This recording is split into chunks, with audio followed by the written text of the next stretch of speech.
Bienvenidos a una edición más del Noticiero del 13, desde aquí, desde el Centro de Comunicaciones Emiliano Such, dependiente de la Cooperativa de Energía Eléctrica de Zapala. ¿Cómo han estado en el día de hoy? La verdad que una jornada fresca, con muchas nubes, con ganas de llover. Nosotros desde aquí les brindamos el pronóstico del tiempo para esta hora de la tarde. El cielo se encuentra despejado, la temperatura máxima 9 grados, mínima 2 grados bajo cero. Vientos a 17 kilómetros en la hora con ráfagas de 42 del sector oeste. La presión en hectopascales 1017. Y así comenzamos el desarrollo de la información del orden local. Esta mañana vía Zoom estuvimos en comunicación con el doctor Marco D'Angelo, subjefe de Zona Sanitaria 2, charlando de toda la situación epidemiológica en nuestra ciudad, hablando de los casos que se han suscitado en lo que va de este tiempo de cuarentena. Toda esta información la compartimos con ustedes.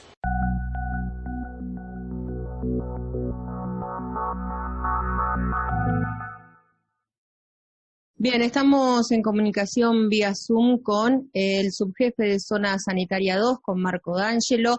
Ya es habitual estas charlas, así que Marcos, muchísimas gracias. Sabemos que están con muchísimo trabajo y por ahí cuestan las comunicaciones, pero siempre te tomas tu tiempo, así que muchísimas gracias por estar con nosotros.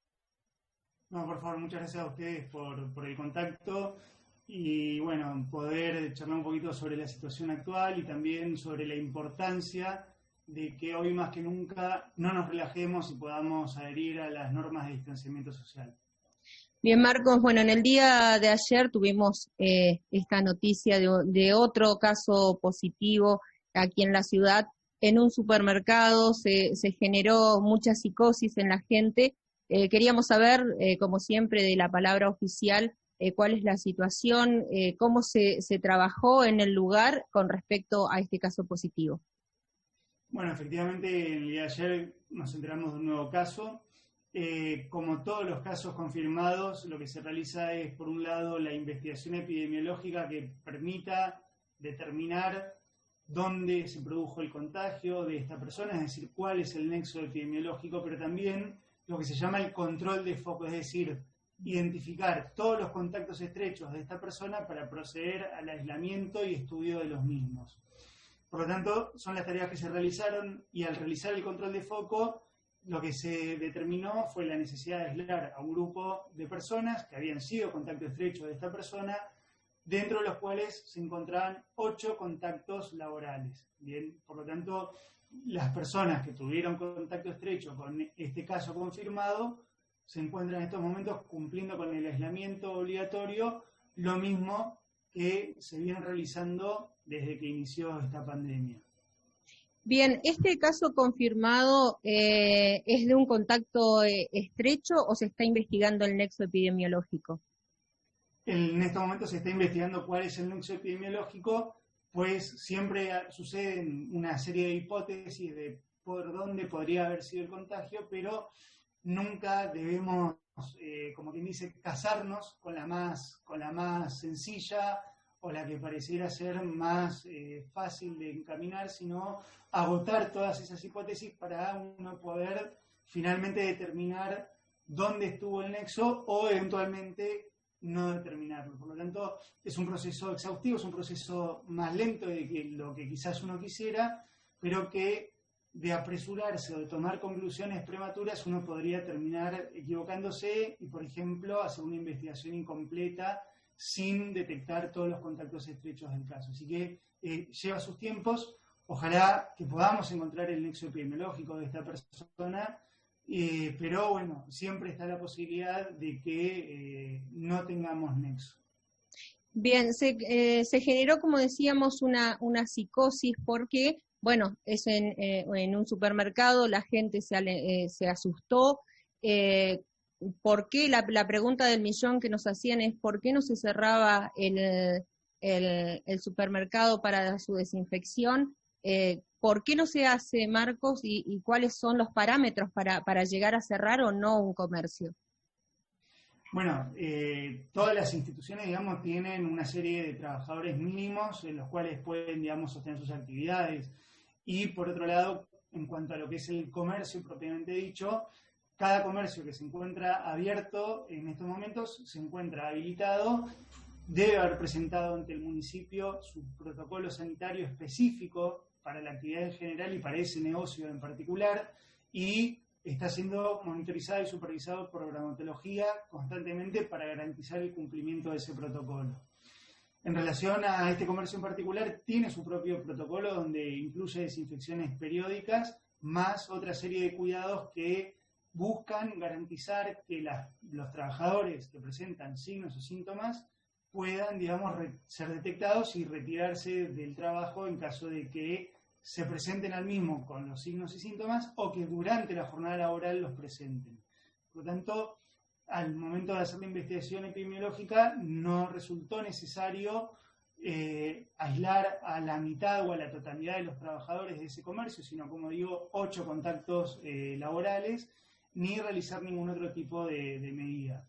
Luego, en cuanto a estas cuestiones como pueden ser desinfecciones y demás, también, así como hablábamos de psicosis, también podemos hablar de medidas que no tienen ningún respaldo de tipo científico y que por ahí pueden, digamos, tranquilizar, pero que en definitiva no cambian la conducta que uno tiene que tener.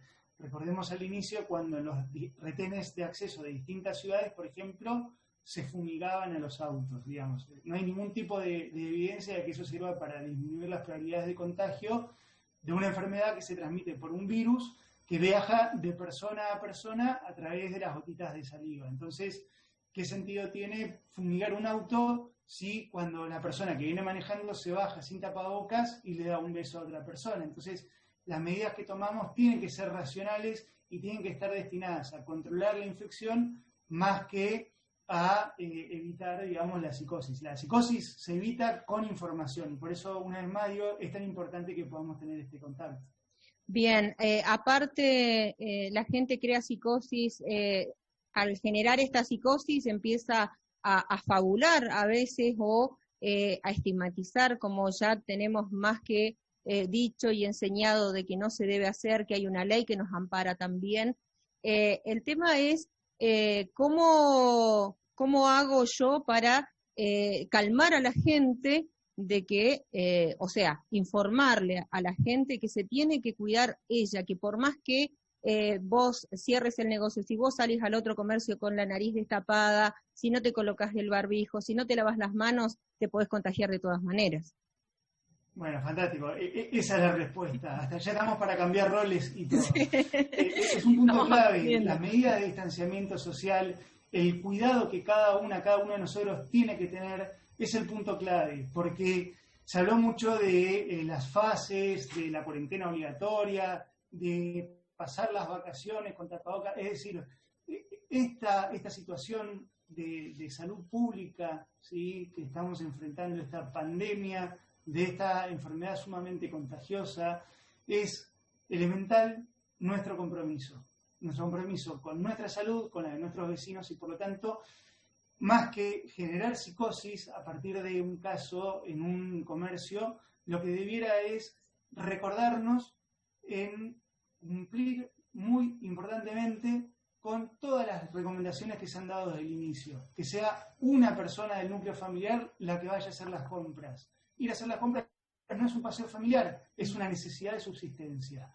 Para paseos familiares tenemos horarios habilitados, lugares al aire libre donde justamente se permite y se promueve el paseo familiar como una actividad saludable y recreativa, no ir a hacer las compras. No ir a comprar todos los días, sino hacer compras que duren varios días para disminuir las probabilidades de contacto social y contagio a través de ese contacto. Entonces, esto requiere el compromiso de cada uno de nosotros en esos pequeños cambios de hábitos que son los que van a minimizar mi probabilidad de contagio. Y otra cosa que me llama poderosamente la atención a la hora de ir a hacer las compras, ver, por ejemplo, que nos conocemos todos en Zapala, entra una persona y atrás entra la pareja con otro carrito y se hacen los desconocidos. No estás engañando al comercio, te estás engañando vos y estás procurando enfermarte. Sí, efectivamente, por eso la responsabilidad individual es mandatoria y es la que justamente va a ayudarnos a mantener el número de contagios lo más bajo posible por el mayor tiempo posible. Es muy importante recordar el lavado de manos al momento de salir de la casa, el evitar llevarnos las manos a los ojos, a la nariz, a la boca, en la medida que nos mantenemos realizando las compras.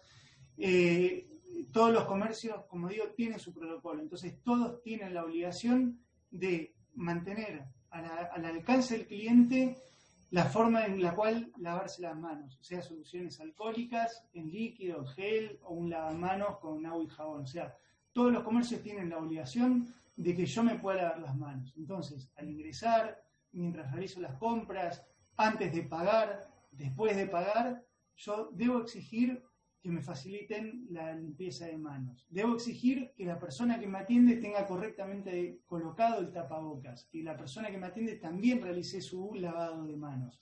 Todo eso yo como cliente, como ciudadano, debo exigirlo. No solamente puedo, sino que forma parte también de mi compromiso con la comunidad en este momento. Bien, Marcos, otra cuestión que se suscitó en estos días, que pasa cuando hay casos positivos aquí en la ciudad, es el tema de saber a ciencia cierta con cuántos respiradores contamos en estos momentos en el área de salud, nosotros como, bueno, en realidad ustedes allí en el hospital. Bueno, así como hablamos, por ejemplo, de situaciones de comercio, tenemos que tener en cuenta que un supermercado puede tener 40 cajas, pero si hay 2 cajeros, no voy a poder, digamos, pasar esa cantidad. En este caso, los números de toda la provincia y de todo el país están vinculados no solamente a la infraestructura, es decir, qué disponibilidad de recurso físico tengo, que para el Hospital de Zapala es un total de 14 unidades de terapia intensiva con asistencia respiratoria mecánica, sino qué recurso humano tengo para operar ese recurso físico. Nosotros en este momento tenemos 8 camas que están operativas full, es decir, con todo el recurso adecuado para sostener una atención de alta calidad en esas 8 camas, con la posibilidad de estirarlo a 10 en el caso de que fuera necesario. Por supuesto que dependiendo de cómo sucedan las cosas en las semanas que vienen, en los meses que vienen, se aumentará y se operativizará la mayor cantidad de unidades posible. Bien, otra de las cuestiones también que queríamos preguntarte, en el día de ayer en un portal de San Martín de los Andes salió una noticia de que 2 pacientes de Zapala habían ingresado en el hospital Chapelco. ¿Por qué razón estas personas que estaban en Zapala fueron trasladadas de allá? Se habló de falta de camas, obviamente después lo desmintió el jefe de zona 4, creo que es allí en San Martín de los Andes, pero queríamos escuchar tu versión. Bueno, en primera instancia hubo una derivación de una paciente oriunda de Zapala la semana pasada que luego lamentablemente falleció, y esta semana, que fue cuando tomó, digamos, repercusión mediática, se realizó el traslado de una persona que se encontraba internada en Zapala, pero que no es oriunda de nuestra ciudad. Bien. Recordemos que la estrategia de polos COVID para pacientes críticos tiene 3 polos claramente identificados. Uno es la ciudad de Neuquén, donde hay distintos efectores, otro es nuestro hospital Zapala y otro es la clínica Chapelco, ubicada en San Martín de los Andes. Estos polos se han generado para optimizar la distribución de los recursos y justamente el uso y la ocupación de los mismos. Como hablábamos recién, no alcanza con tener una cama, sino hay que tener quien pueda atender y cuidar a esa persona y poder brindar la mayor calidad de atención posible. Eso implica una distribución del recurso y también una distribución de las personas, de los pacientes que requieren asistencia en unidades de cuidados críticos. Para justamente poder optimizar los recursos, esta persona que se encontraba internada en nuestro hospital, en el sector de clínica médica, y que lamentablemente su estado de salud se deterioró y pasó a requerir cuidados críticos, fue derivada a la clínica Chapelco para justamente poder generar una distribución lo más equitativa posible de los recursos y de los pacientes y evitar, digamos, el colapso de algún servicio en particular. Bien, no es que se haya colapsado, no es que se colapsó el hospital, perdón, no es que esté colapsado el Hospital Zapala, sino que por una cuestión de operatividad fue trasladada allí. Efectivamente, nos encontramos con un alto índice de ocupación de camas de terapia intensiva. Esto se comunica diariamente en las partes provinciales. El promedio provincial es por encima del 70%, y esta enfermedad en particular hace que los pacientes que ingresan a asistencia respiratoria mecánica estén muchos días con la necesidad de estar conectados al respirador, por ahí a diferencia de otras enfermedades. Entonces, todo eso se tiene en cuenta a la hora de elegir a dónde es derivado un paciente. Y esto no es un capricho del equipo, ya sea de la Clínica Chapelco o del Hospital Zapala, sino que está coordinado por un equipo de trabajo que se llama Centro Coordinador de Camas, que monitoriza constantemente la ocupación de camas en toda la provincia de Neuquén para elegir cuál sería el mejor lugar al cual esa persona deba ser derivada, que puede ser en su misma localidad o en otra localidad. Y que esto también incluye una serie de fases, como se lo llamó, en las cuales hoy en día hablamos de 3 polos COVID, Neuquén, Zapala, San Martín, pero que eventualmente podría ampliarse a otras localidades en caso de que fuera necesario. Bien, más que claro, como siempre, Marco, agradecerte muchísimo. No sé, ¿hay alguna otra novedad, algún otro requerimiento desde ustedes?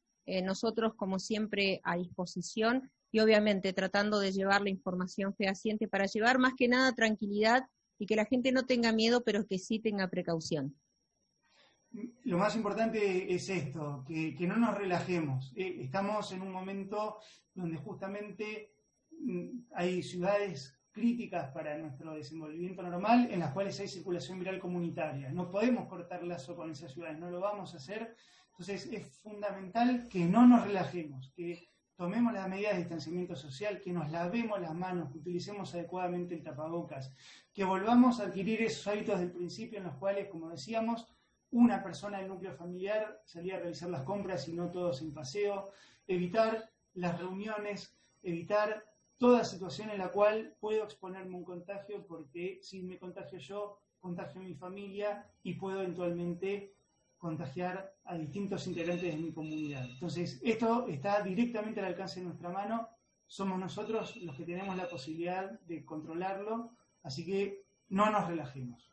Bien, me quedó una pregunta ahí pendiente. ¿De qué depende, obviamente del cuidado antes que nada, pero de qué depende que pasemos a tener una circulación comunitaria aquí en la ciudad?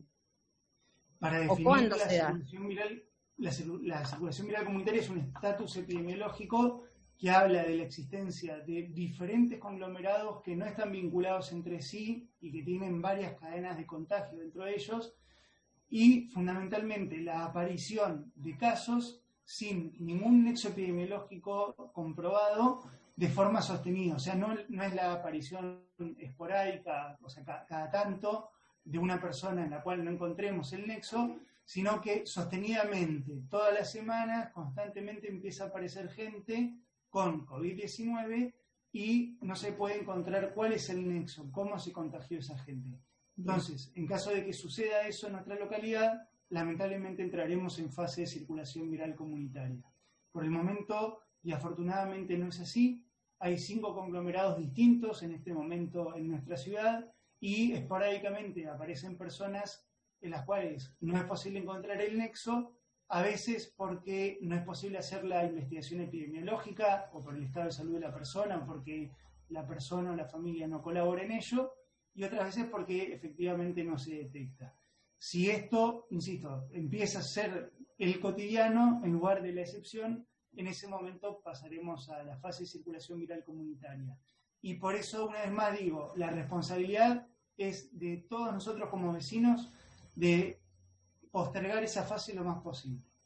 Bien, Marcos, más que claro, muchísimas gracias y seguramente vamos a estar en contacto. Agradecerte a vos, agradecerle a la persona de prensa, Carolina, por la predisposición y por agilizar la tarea. Así que muchísimas gracias y que tengas buen día. Por favor, agradecerles a ustedes el contacto, también el interés de siempre en poder difundir la información y la voz oficial sobre lo que está pasando, y también agradecerle a todas y a todos los trabajadores del Hospital Zapala que varios meses llevan ya en los cuales no se han podido tomar su licencia, compañeros que han tenido que salir de sus tareas habituales para reforzar los sectores que más lo necesitan. Así que específicamente hoy quiero agradecerles por todo el laburo que están haciendo y a no aflojar, que todavía nos falta. Muchísimas gracias y nos unimos a este saludo también. Hasta Gracias.